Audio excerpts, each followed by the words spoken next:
Welcome to another episode of Saturday State of Mind. I'm Jess Panico, joined by Mike Panico, as always. Hi, Mike. What's going on? How's it going? It's going great. I understand today we are going to start to explore the 5 worlds. Those are the 5 distinct areas that we plan for here at Arcadia as our comprehensive planning process. If this video is helpful to you, like and subscribe for more. Mike, let's get right into it. Income.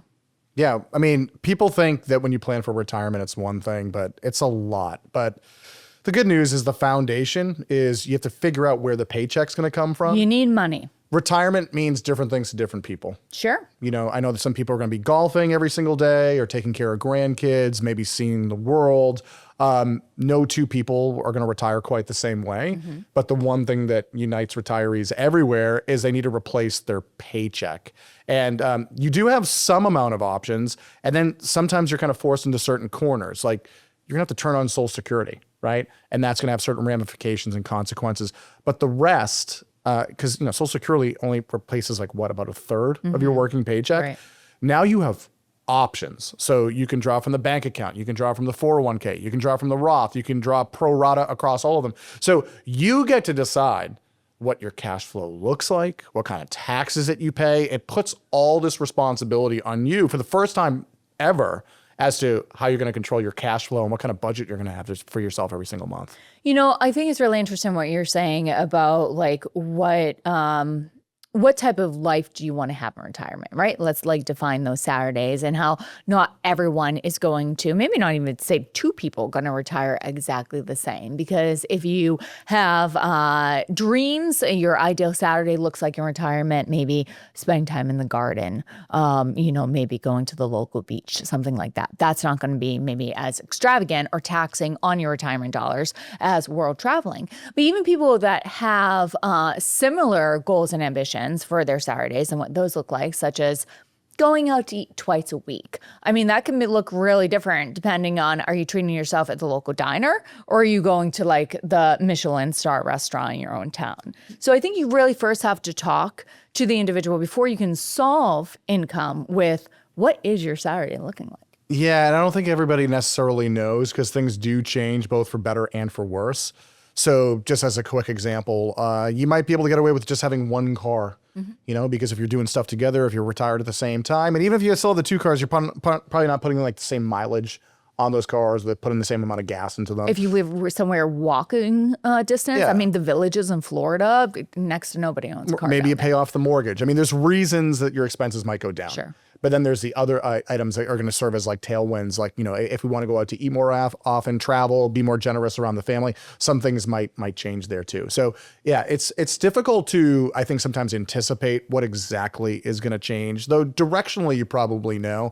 I think a more interesting Saturday angle with Jess, is there's the mechanics of this, right? I know there's plenty of content online about how to do a budget. And then once you've targeted a budget, how you take withdrawals and how you're tax efficient. When you do family office planning that way that we do, we try to serve the millionaire next door. You run into people who've generally been pretty successful with the basics. Sure. These are people who have money. I mean, you don't become a millionaire generally by hitting it big on a scratch ticket. You become a millionaire usually on the other end of a lot of work, usually multiple decades of thrift and sacrifice. Mm-hmm. It's a pretty simple recipe, right? And save. You save some money, you spend less than you make. Maybe you take some risk with what it is that you saved, and you rinse and repeat after a few years, certainly after a couple of decades. All of a sudden you wake up and you're like, wow, I've got $1 million in my 401k. I actually can probably do this. I can probably retire. But those behaviors, those attributes that helped you save a lot of money can actually prohibit you from enjoying that money when you retire. So I think you're talking about maybe the mindset. If you've been in this mindset for, 35 of your working years, being like, I gotta save. I don't know what's coming tomorrow. We have to plan for these unexpected costs. What if the kids need help? And then you flip the switch to retirement. Your brain has been programmed one way for 30, 40, 50 Saver years. Mode. Yeah. Saver mode. So how do you make that transition into spending? It's not easy because you're flipping into spending mode. And there's 2 types of spending, right? There's spending for the basics, and then there's the fun spending. Sure. but sometimes we label it like with another F word. We didn't call it fun. We call it frivolous. You know, like, ooh, like, should I really be spending money on this? Because people that are good at saving are often good at measuring and seeing and spotting risk, right? Why did you save money in your 30s, 40s, and 50s? Well, if I lose my job, I still have a mortgage I've got to pay. I got kids I got to get through college. So there's all sorts of, I lose my job, I'm in some trouble. If the economy goes down, if if my expenses go up unexpectedly, one of my kids is in a jam, I need to bail them out. What if one of my parents gets sick and I have to help pay for their care? So because we can see boogeymen all over the place, right? It's part of the fuel that motivates being a saver. And that's a great habit to have. The problem is that once you retire, it's not like those boogeymen go away. They just change shape. You know, you start to worry about, what if I end up in a nursing home one day? What if the market crashes while I'm just a couple years deep into retirement? What if I can't go back to work? I don't want to go back to work. So oftentimes what happens to people, and this is a really interesting statistic I like to share with people. Most people don't believe it when I say it. The average person who retires with $1 million or more ends up dying with 2 to 3 times that same amount. Seems crazy. Like, how would that be possible?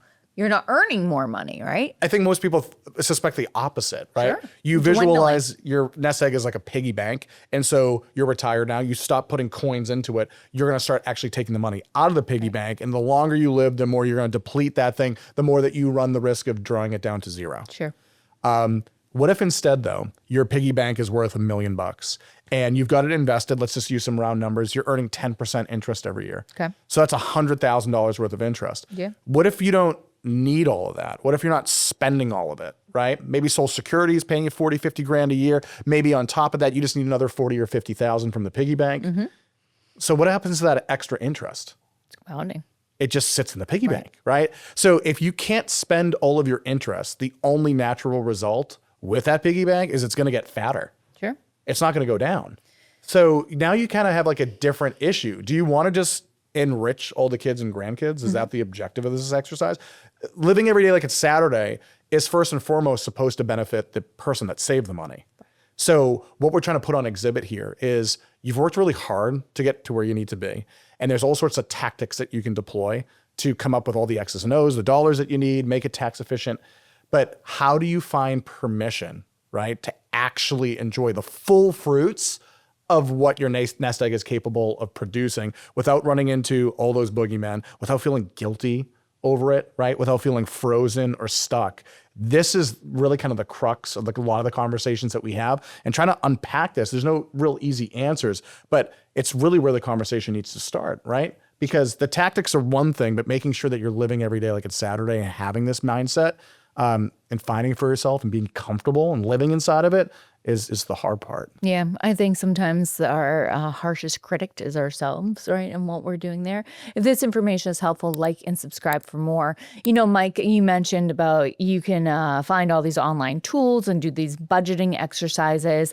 And I think a lot of people think, okay, I'm going to track my spending over a period of 3 to 6 months.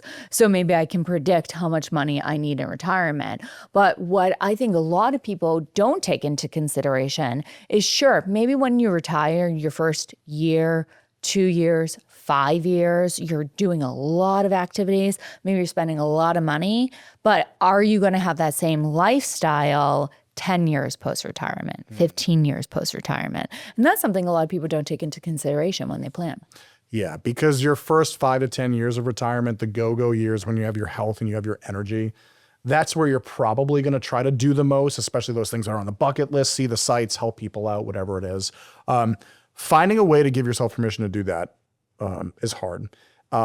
Sometimes I think the way that our industry, that other financial planners go about this conversation, it's directionally helpful, but it actually reinforces procrastination. So, I just said the average person that retires with $1 million or more, they end up having 2 to 3 times that amount as they get close to death, right? And so we have all sorts of financial planning tools. We have all sorts of ways of projecting the future so we can show people this. Hey, your interest is $100,000 a year. You're only spending half of it. So the only inevitable result is that this million becomes 2 million, becomes 3, becomes 4. So sometimes we feel like just showing them the number will unlock their ability to spend it more freely or confidently. Sure. This very abstract concept here of having $3 million, even though I see $1 million in front of me today. Well, first of all, because it feels surreal. Do you know how long it took for that piggy bank to get to $1 million? it didn't happen overnight. It happened over 20 or 30 years. Right. And a lot of it happened towards the end too. It's like a snowball, like rolling downhill. Yeah. Like it starts off small and then it picks up speed and it gets really large towards the end of it. So there's this surrealistic quality to this conversation where we just say, hey, look, I know that it just feels like you arrived at $1 million, but before you know it, you're going to be worth 3 or 4 times that. People are like, okay, if you say so. Sure. Crazy guy. And then we sometimes make it worse. People are like, well, listen, since you have all this money, let's fill in the canvas. All right. Paint me a picture. What do you want the next 10 or 15 years to look like? Your go-go years. Like what is on your bucket list? Sure. What do you want to do? And most people, if you give them a canvas that large, absolutely shut down. Sure. Just what are the next 10 years of your life going to look like? I don't know. I mean, for me, I'm working, so I can probably predict it a little bit better than, a retiree, but I have no idea. I mean, we have a I don't know what color my hair is going to be in 10 years from now. I mean, we have some teenage boys that'll need converting like outside Sure. like school and the real world. And maybe when that happens, I don't know if we're going to like want to downsize the property or get some chickens. Like, I don't know. There's things that we kind of know we might want to do. In 10 years, I will have 5 chickens. But I mean, as an example, 10 years ago, we didn't know that we were going to be like, even just from the business's perspective, that the business would be like this. I mean, so much can change, right? There could be health issues. There could be other family dynamics. I mean, we don't know. When you give people a really big canvas, they start to shut down. So here's a strong suggestion for anybody taking notes. Start with something way smaller. We always say, what's your ideal Saturday? Right. If you see something out on the calendar a Saturday, imagine, right? No obligations. You could be doing anything with anybody, anywhere. What would you do? Is it, you'd like to take the grandkids to a couple of Red Sox games? Is it, you haven't seen some extended family in a while and you really should reach out to the cousins and try to get a barbecue going this July, something like that, right? And it can just start with, why don't we plan a couple of those things? If we have some of this extra money, this extra interest that we haven't earmarked for just our regular budget, why don't we try to figure out a way to draw that into these things that matter? Sometimes people still lack for creativity. And so, okay, fine. Tell me the 2 or 3 best days from the last couple of years. Right. I like how you're breaking this down too, Mike, because I think it can be so overwhelming. This actually reminds me of one of the very few golf lessons I ever had that my dad gave me. I can tell you've gotten very few golf lessons, Jess. Well, yeah. I thought you were going to say you're surprised because of my scratch golfing abilities nowadays. You spend a lot of time in the woods looking for balls. It's nice in the woods, Mike. I actually see you there quite often too. Yeah, I haven't gotten many golf lessons either. But I remember the idea that, when I was trying to drive off the tee box and go straight to the pin, that I'm like, man, that's so far away. And he was like, you know what it is that your goal is too far and you go off track. It's hard for you to do it. So he took out a golf tee and he placed that maybe 20 feet in front of the tee box. And he goes, I don't need you to aim to go straight to the pin. I need you to aim to go straight over the golf tee, because the golf tee is lined up exactly in the same line as the pin here.